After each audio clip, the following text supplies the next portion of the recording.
Welcome back to my YouTube channel, World Literature. Today we are going to discuss A Temporary Matter by Jhampa Lahiri. झम्पा Lahiri की ये short story है जिसको आज हम discuss करने वाले हैं. फर्स्ट ऑफ ऑल अपने राइटर को डिस्कस करेंगे, देन इस स्टोरी को डिटेल्स डिस्कस करेंगे एंड इसके मेजर थीम जो है उसको डिस्कस करेंगे. झम्पा लाहिरी की बर्थ हुई थी जुलाई 11, 1967 में.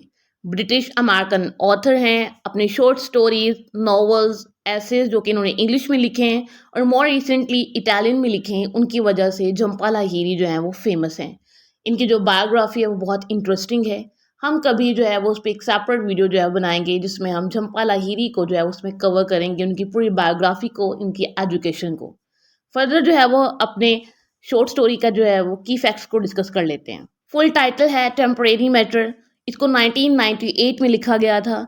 यूनाइटेड स्टेट्स में इसको लिखा गया था और इसको पब्लिश जो है वो फर्स्ट टाइम 1998 में करवाया गया था एंड देन जो है वो 1999 में इसको पब्लिश करवाया गया था.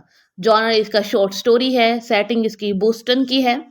फर्दर आते हैं इसके हिस्टोरिकल कॉन्टेक्स्ट पे कि इस स्टोरी के बिहाइंड जो है वो क्या मोटिव है या फिर इसको हम किस चीज़ से रिलेट कर सकते हैं इस स्टोरी को. एक्चुअली में अ टेम्परेरी मैटर जो है वो एक कपल की स्टोरी है जो है वो डिस्ट्रॉयड हो चुकी है उनके बेबी की डेथ के बाद. एक्चुअली में इनका जो बेबी है, जब उसकी बर्थ हुई थी तो वो ऑलरेडी डेड था. तो उस टाइम के बाद जो है ये एक ग्रीफ में चले गए दोनों हस्बैंड एंड वाइफ. मे भी इन्हें किसी न किसी चीज़ का रिग्रेट था, गिल्ट था एक दूसरे को लेकर. इसी वजह से जो है वो इन्होंने आपस में कम्युनिकेट करना छोड़ दिया और एक दूसरे से जो है वो बहुत ज़्यादा दूर हो गए. और इसी चीज़ को जो है वो इस स्टोरी में नरेट किया गया है. फर्दर जो है डेथ एंड ग्रीफ को जो है ना वो यहाँ पे मोटिव बना के बताया गया है कि उस टाइम पे 20th सेंचुरी में, mid to late 20th century में अमेरिकन कल्चर में ग्रीफ को किस तरह से लिया जाता था, उसको कैसे अंडरस्टैंड किया जाता था, उसके साथ कोप कैसे किया जाता था. जैसे कि स्विस अमेरिकन साइकोलॉजिस्ट हैं एलिजाबेथ क्यूबलर रॉस. उन्होंने अपना क्यूबलर रॉस मॉडल दिया था 1969 में अपनी book on death and dying. इस मॉडल में ये कहती हैं कि जो प्रोसेस है ग्रीफ की, इसकी डिफरेंट स्टेजेस होती हैं like denial, anger, bargaining, depression and acceptance.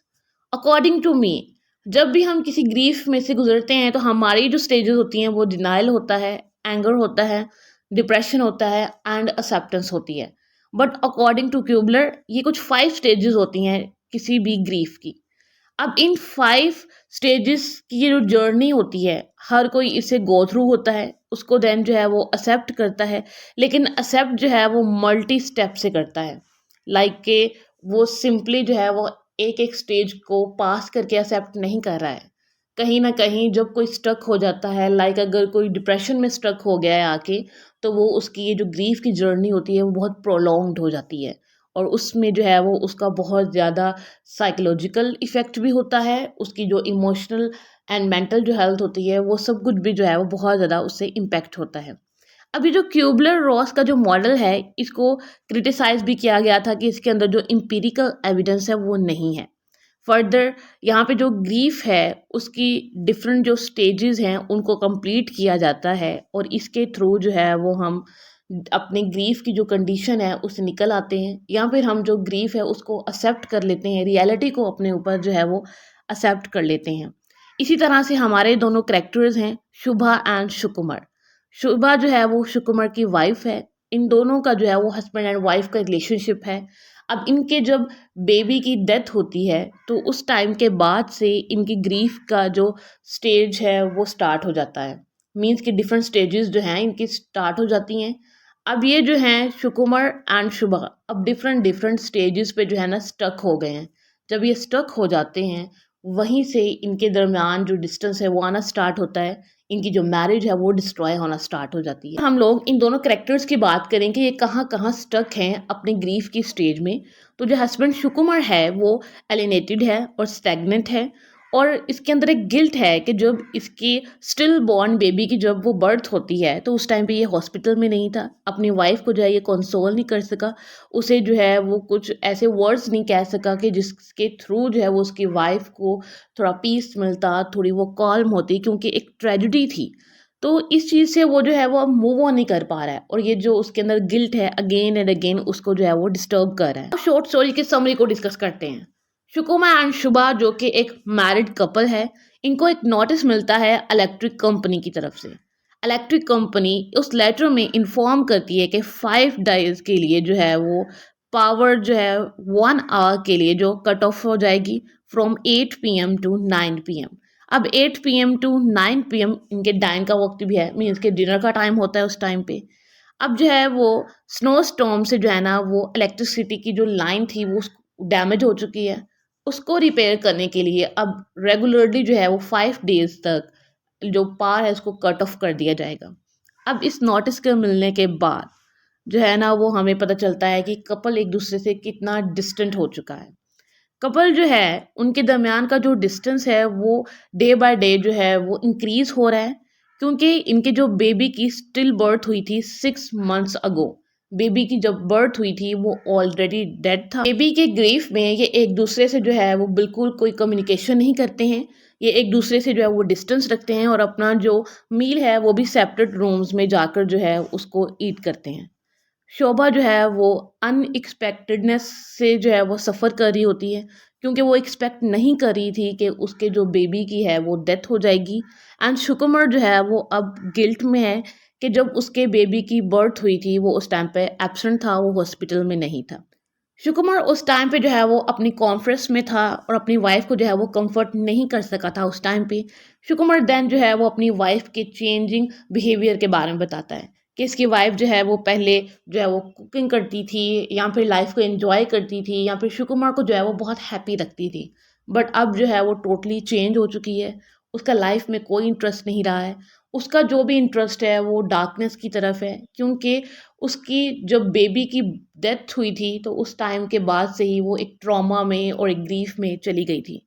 Being a mother obviously उसका इस स्टेज में जाना बनता था, या फिर उसकी लाइफ में जो फेज़ आया था वो बहुत डिफ़िकल्ट था। फर्दर ये होता है कि अभी जो कपल है वो डिसाइड करता है कि जैसे कि अब 5 डेज़ के लिए पावर कट ऑफ हो जाया करेगी 8 PM टू 9 PM, इसलिए अब ये जो है ना वो इकट्ठे खाना खाया करेंगे। अब शुभा जो है इस सजेशन को जो है वो मान लेती है और देन एक और सजेशन देती है। शुभा कहती है कि अगर हम अब जब एक दूसरे के साथ मिलकर खा ही रहे हैं बैठ के खाना, तो हम जो है वो एक गेम खेलेंगे जिसमें जो है वो हम उन चीज़ों को कॉन्फेस करेंगे कि जो हमने एक दूसरे को कभी कही नहीं है, या फिर हमने एक दूसरे के सीक्रेट्स जो हैं वो बताए नहीं हैं। शुभा जो है वो अपनी चाइल्डहुड की मेमोरी को रिमेंबर करती है कि जब वो इंडिया जाया करती थी तब वो ये गेम खेला करती थी। अब जो है ये दोनों टाइम पास करने के लिए अगेन इस गेम को खेलना स्टार्ट कर देते हैं। ये एक दूसरे को जो है वो उन सीक्रेट्स के बारे में बताते हैं जब से इनकी मैरिज हुई है इन्होंने एक दूसरे को नहीं बताए हैं। अब जो है वो इसमें लिटिल लिटिल सीक्रेट्स भी होते हैं। कोई इसमें कोई ऐसा सीक्रेट होता नहीं है कि जो बहुत ही हार्ड हो या फिर जिसको जो है वो एक्सेप्ट करना बहुत डिफिकल्ट हो। उमर एंड शुभा जब एक दूसरे को सीक्रेट्स बताते हैं इनमें जो है वो कम्युनिकेशन स्टार्ट हो जाती है। समटाइम्स ऐसा होता है कि जब हम एक दूसरे से कम्युनिकेट नहीं कर पाते तो बहुत सारी चीज़ें जो हैं वो डिफ़िकल्ट होती हैं। तो समटाइम्स जो है वो एक दूसरे से कम्युनिकेशन के बाद चीज़ें सॉर्ट आउट हो जाती हैं एंड चीज़ें जो हैं वो ईज़ी भी हो जाती हैं, और इसी तरह से यहाँ पे हो रहा है। अब जब से इनके बेबी की डेथ हुई थी उसके बाद से जो है वो इनका रिलेशनशिप जो है वो लाइक ऐसे था कि जैसे एंड हो चुका है। उसमें कुछ भी कोई चार्म नहीं था, कोई हैप्पीनेस नहीं थी। बट अब जब से इनकी कम्युनिकेशन स्टार्ट हुई है, इवन जस्ट के चलो 8 टू 9 PM ही वो 1 आवर के लिए एक दूसरे से कम्युनिकेशन करते हैं। अब चीज़ें जो हैं वो बेटरमेंट की तरफ जा रही हैं इनके दरमियान। कहती है कि नेक्स्ट मॉर्निंग कि आज जो है वो ब्लैकआउट का फाइनल डे है। आज जो है ना ये इलेक्ट्रिसिटी का जो प्रॉब्लम है ये ख़त्म हो जाएगा और जो इलेक्ट्रिसिटी की लाइन है वो बिल्कुल जो है वो ठीक हो जाएगी। शुकुमर जो है वो सजेस्ट करता है कि हम जो है वो आज लास्ट टाइम जो है ना वो डिनर जो है वो डार्कनेस में करेंगे, क्योंकि उसके बाद तो जो है वो लाइट जो है वो हमेशा हुआ करेगी और हम जो है वो सेपरेट रूम्स में ही डाइन किया करेंगे। अभी जब अपना फूड फिनिश कर लेते हैं, शुभा जो है वो फाइनल सीक्रेट रिवील करती है शुकुमर पर और उसे कहती है कि इस सीक्रेट को रिवील करने के लिए जो है वो मुझे लाइट्स को ऑन करना होगा। शुभा जो है वो शुकुमर को बताती है कि उसने जो है वो सेपरेट अपार्टमेंट अरेंज कर लिया है और अब यहाँ से वो जा रही है इस घर से, ताकि शुकुमर एंड शुभा जो है वो अब सेपरेट रहेंगे, क्योंकि इतने टाइम से जब से इनके बेबी की डेथ हुई है उस टाइम से इन्होंने आपस में कम्युनिकेशन नहीं की है। इनका आपस में जो रिलेशनशिप था वो बहुत वीक हो चुका था। शुकुमर को रियलाइज़ होता है कि जो गेम हमने खेली है ट्रेडिंग सीक्रेट्स की, मैरिज को रिपेयर करने के लिए नहीं थी, बट ये जो लास्ट सीक्रेट मुझे अब मुझ पे रिवील होने वाला है, ये उसके लिए थी कि मुझे जो है वो रेडी किया जाए और देन शुभा जो है ये डिफ़िकल्ट कॉन्फेशन मुझ पर करे। शुकुमर जो है वो एंग्रली जो है ना एक ब्रूटल सीक्रेट अपनी वाइफ को बताता है अपने बेबी के जेंडर के बारे में, जो कि अनएक्सपेक्टेड था शुभा के लिए भी, क्योंकि शुभा को अभी तक जब से इसके बेबी की डेथ हुई है पता नहीं था कि इसके बेबी का जेंडर क्या था। वो उसे बताता है कि जब इसके बेबी की डेथ हुई थी उस टाइम पे मैं आया था हॉस्पिटल, मैंने उसको जो है वो अपनी आर्म्स में लिया था, अपनी लैप में उसको मैंने होल्ड किया था। उसका जो है वो उसको जेंडर बताता है कि वो बेबी बॉय था। इस सीक्रेट को सुन के जो है वो शुभा बहुत ज़्यादा अपसेट हो जाती है, डिप्रेस हो जाती है। देन जो है ये लाइट्स ऑन करते हैं और हमारी जो स्टोरी है वो अपनी एंडिंग की तरफ जाती है। रिवील करने के बाद लाइट्स को अगेन जो है वो ऑफ कर दिया जाता है और ये जो कपल है अब जिन्हें उनको न्यू सीक्रेट पता चलता होता है उसको लेकर एक दूसरे को कंसोल करते हैं और हमारी जो स्टोरी है वो यहाँ पे एंड हो जाती है। इस स्टोरी के मेजर थीम्स में था guilt and grief, the difficulty of communication, the limits of planning. I hope कि आपको ये जो स्टोरी है वो इंटरेस्टिंग लगी होगी। पर्सनली मुझे इसका हिस्टोरिकल कॉन्टेक्स्ट अच्छा लगा, इसको किस तरह से रिलेट किया गया है उस मॉडल के साथ, एंड जो इसके अंदर स्टोरी थी बेबी की डेथ की और देन जो फाइनली एक दूसरे के साथ कम्युनिकेशन करना और हस्बैंड वाइफ का मीटअप हो जाना, वो एक अच्छा एलिमेंट था, पॉजिटिव एलिमेंट था इस स्टोरी में। वीडियो को लाइक और शेयर और चैनल को ज़रूर सब्सक्राइब कीजिएगा। Thanks for watching my channel.